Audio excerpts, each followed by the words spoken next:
Hey y'all, welcome back to my channel, or just welcome if you're new. My name is Eboni Harris and I'm a relationship therapist based in Houston, Texas. Thank you for joining me today. If you can tell by the title, we're going to be talking about finding the right person. So today is a get ready with me. So I'll be putting my makeup on as I'm talking. Okay, so choosing a partner is one of the most important decisions you make. You spend more time with your partner than anyone else, probably outside of coworkers. And so that is why it is one of the most important decisions you can make. So the first one is honesty and trustworthiness. This isn't in any specific order. This is just the order that came to me. And so I don't want you to be like, oh, so that's the most important. I mean, honesty is pretty important, but that doesn't mean it's the most important. You want to see if they're honest. You want to see if they are direct and upfront. If you start catching them in like little white lies early on, I would be a little bit concerned with that, right? If you start catching them saying like, oh yeah, I was doing this today, and then later on they tell you something different, it's like, well, why are you lying? I don't even know you like that, right? Or especially when you start dating them, right? So I do think it's extremely important to look for honesty, look for trustworthiness. Do they do what they say they're going to do, right? Do they actually follow through on the behaviors that they say they're going to follow through? If they say, hey, I'm going to call you later. Now, again, we give people chances. We give people grace. We understand that people are human. And so that does not mean that they're going to always be 100% on top of things. But if I say I'm going to call you later and then I don't, and then the next time I talk to you, I'm not acknowledging the fact like, hey, I know I was going to call you back. I fell asleep. It was an accident. If they're not acknowledging that they told you they were going to do something and then they didn't, then they may not be the most trustworthy person, right? And that kind of moves into the other part, which is consistency, right? So number 2 is consistency. When it comes to consistency, that goes into what I just said, right? If I say I'm going to do something, do I follow through? And am I consistent in how I talk to you and how I engage with you? And one of the things that I think is the biggest struggle when dating is, or even as you get into a relationship, right, is when people become inconsistent, we start to like make excuses for them, or if they make excuses, we decide like, oh, well, they had this going on, they had that going on.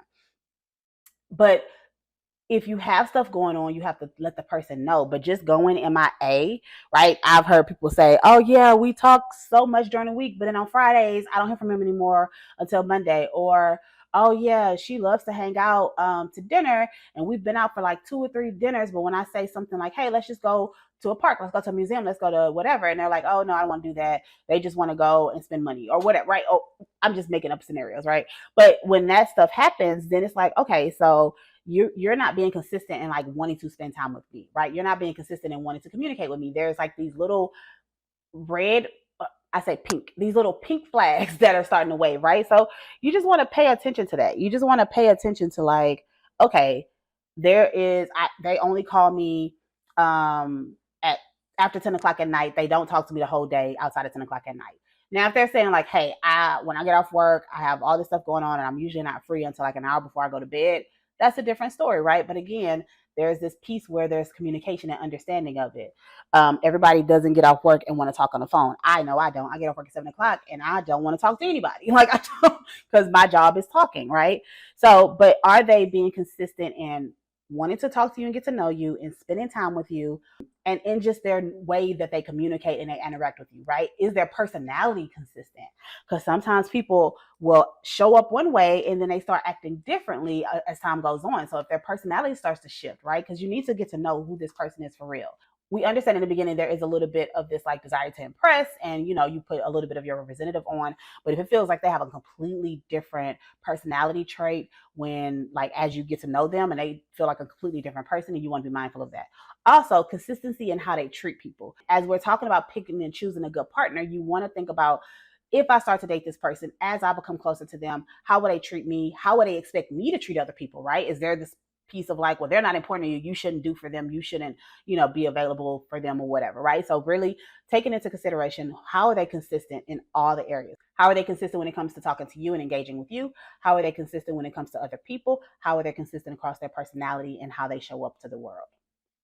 The next one is willingness to communicate, right? This is a really hard one because people struggle with communication. Everyone struggles with communication. I struggle with communication. How willing are you to fix your communication, get better at communication, right? How willing are you to grow and learn and all of that, right? I think that's a really big part of it, is sometimes people struggle because they're just like, they avoidant, right? They don't want to talk, or they're anxious. So they're always like trying to pull information and investigators and all that kind of stuff, right?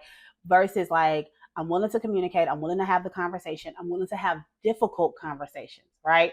How willing are you to say, you know what, this made me uncomfortable. Can we talk about it? Or you said something the other day that kind of bothered me. And so I just want to get like more clarification on it.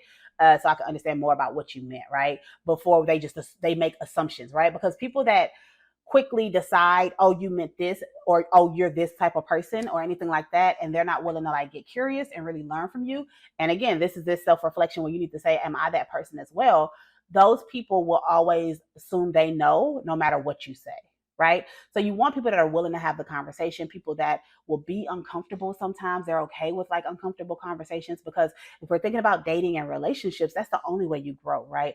You also want somebody that's fun to hang out with and that's interesting, right?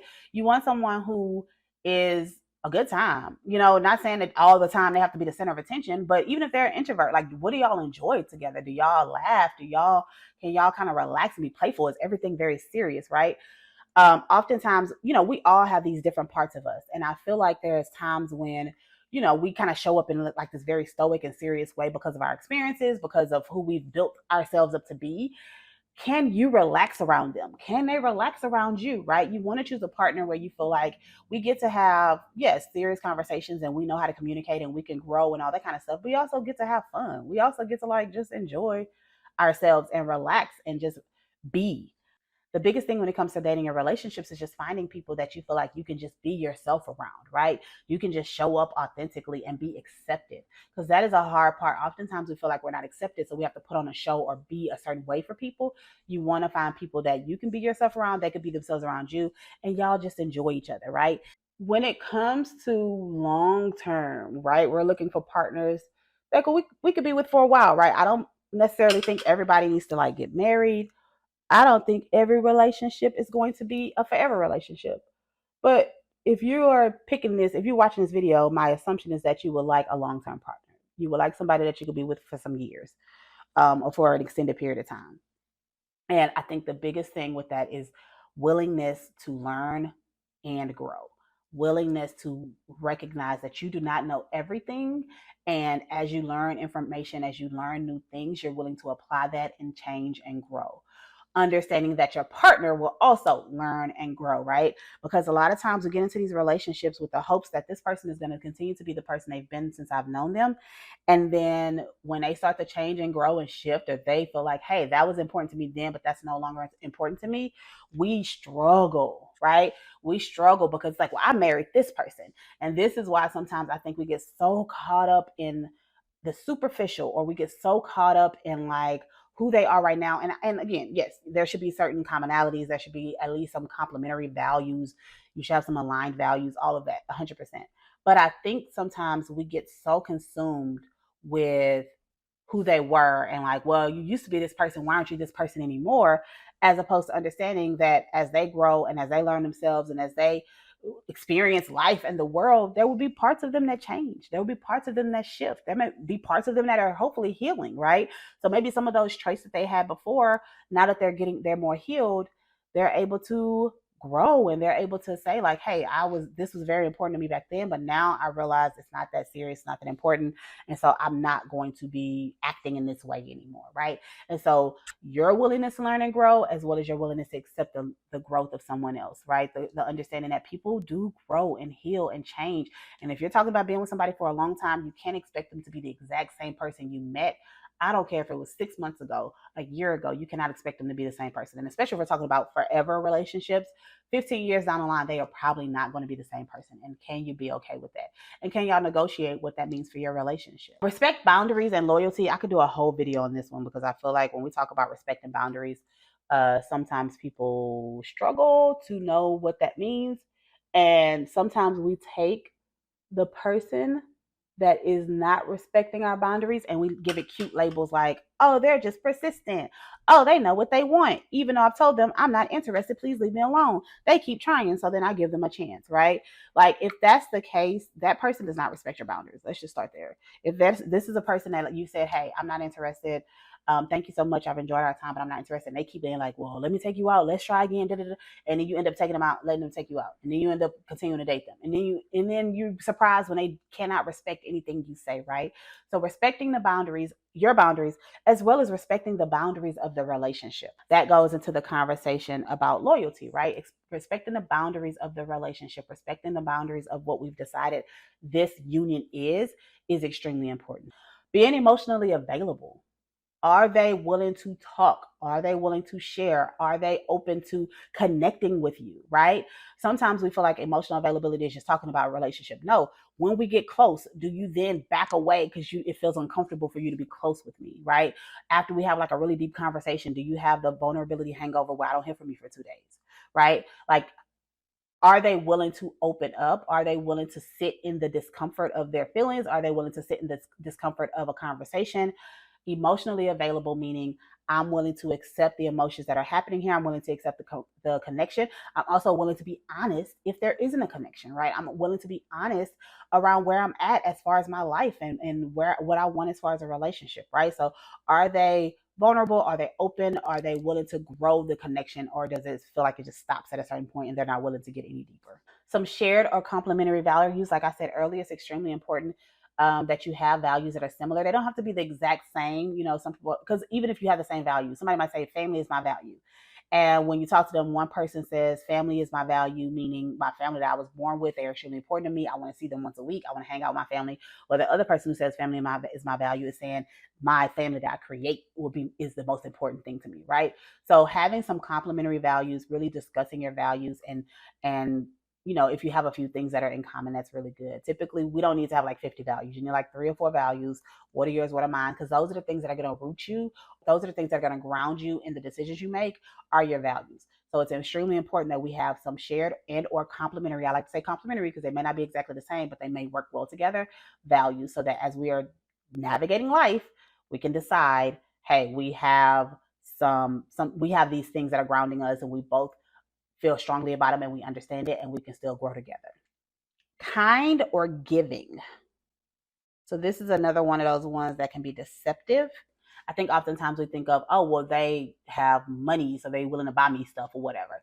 That doesn't necessarily mean that they're kind of or giving. You want someone who is not always looking for reciprocation. And not that reciprocation isn't needed, but it doesn't have to be equal. Oh, well, I bought dinner yesterday. You need to buy dinner today. Someone who's very much focused on like showing up and just being a nice person, just being a kind person. Giving meaning I'm not going to give my last per se, but I'll give time, I'll give effort, I'll give money, I'll give, whatever those things are for you that they're giving. And again, we're looking for someone who does this across the board. We're looking for people that are like, hey, like I was a little tired, but my friend needed me to help them with something. So I went over there and helped them, right? We're looking for people that are, hey, I thought about you. And so I picked up your favorite candy because I was at this store and I rarely see it. And I know you talk about it all the time. So I picked it up for you, right? So kind or giving is extremely important because this is people who are kind are just kind, right? And they don't do it because they need something in return. And again, if you are a kind person, are you doing it because you want something in return or just because you're doing it, right? And so if you know that you're that type of person, it's extremely important that you find someone who's the same, where it's not a give or take. It's more of this is just how I show up for the people I care about. And if I care about you, I'm going to show up in this way. And it doesn't have to be equal. It doesn't have to be, I do this, you do that. Now it needs to be reciprocal in a way of, we both show up for each other, we both care about each other, and we want to be nice to each other and give the person what they desire and what they need, but it doesn't have to be tit for tat. Independent. So this is another one of those ones where people are like, oh, people are too independent, you don't need to be independent. Nope, you need to be independent. You need to have someone who is able to function, live, pay bills, take care of themselves. They can take care of themselves on their own, right? Because what you don't want is for their well-being to be completely consumed into your relationship and consumed by who you are or how you feel about them. You need them to understand that whether y'all are together or not, they are okay. And you also need to be able to say, whether we're together or not, I will be okay. Now, does that mean that we don't have some interdependence, which is this love and this connection and this I want to lean on you, and there are things I want to be able to like lean on you for, and there are things I want you to lean on me for. There's this shared connection and this desire to make each other smile or bring joy to each other. Yes, but the need is what does not need to be there. I don't need you. I don't need to like be with you in order to pay all my bills. I don't need to be with you in order to be happy. I don't need to be with you in order to eat every day. Like I need to be able to like survive on my own. I need to be independent enough to know that my happiness is for me. My happiness is my decision and my choice. My happiness, I have to be in control of that. And you just bring a little extra on top, right? And the same, you need to be able to do the same thing. You need to have your own happiness, your own independence, and then your partner brings a little extra on top, right? And then the last one is that you want them to have some empathy or compassion. That is extremely important. There's a little bit of a difference between empathy and compassion, but the bottom line is they find value in your experience, right? They can understand and accept that your experience is different than theirs, and they can take some time to try to understand what it feels like to be going through your experience. And so this is extremely important when we're talking about communication, problem solving, engaging with each other, whatever it is extremely important that there is some empathy and compassion, where there is some curiosity and some care about the experience of the other person, and not being solely consumed on my experience is the only one that matters, what I think is the only one that matters, and whatever you say is not true or is not real. Thank you so much for watching. Please, if you can, subscribe. It really helps me out. I have a goal this year. I want to get to 1,000 subscribers. I'm at like 570, I think. So if you can subscribe, that would be extremely helpful. Also, if you feel like it, like the video, if you enjoyed this, and leave a comment down below. I appreciate you for watching. Talk to you next time. That's all. Bye.